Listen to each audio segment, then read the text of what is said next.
Maraming mga fans ni Chris Aquino ang nakapansin na laging katabi ni Chris ang kanyang dalawang anak na si Beam at pati na rin si Joshua Aquino.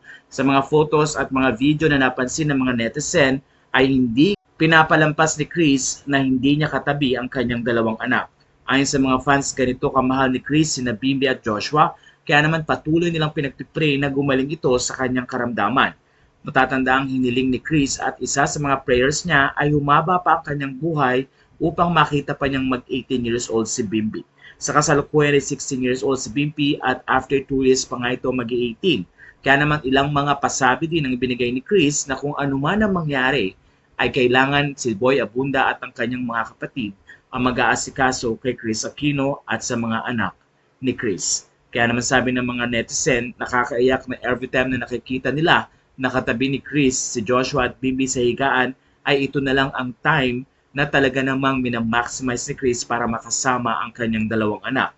Ngayon ay nagkakaroon si Chris ng panibagong medication na kung saan ay makakatulong ito upang kahit papano lumakas ang katawan ni Chris at madagdagan nga ang kanyang weight. As of now ay sinasabi ni Chris na apektado na ang kanyang lungs pati na rin ang heart na anytime ay pwede siyang magkaroon ng heart failure.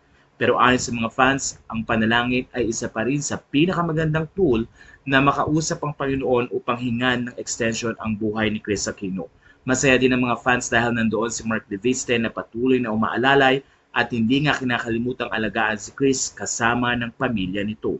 Pero ayon sa mga fans, kailangan ding tulungan ni Chris ang kanyang sarili at ma-improve ang kanyang health at prayer nga na tumalab ang kanyang gamutang ginagawa para sa katawan. Sa puntong ito ay umaasa din ng mga fans na lalo pang magkakaroon ng mahabang panahon si Chris sa kanyang mga anak na hanggang ngayon ay nakadepende pa rin sa kanya.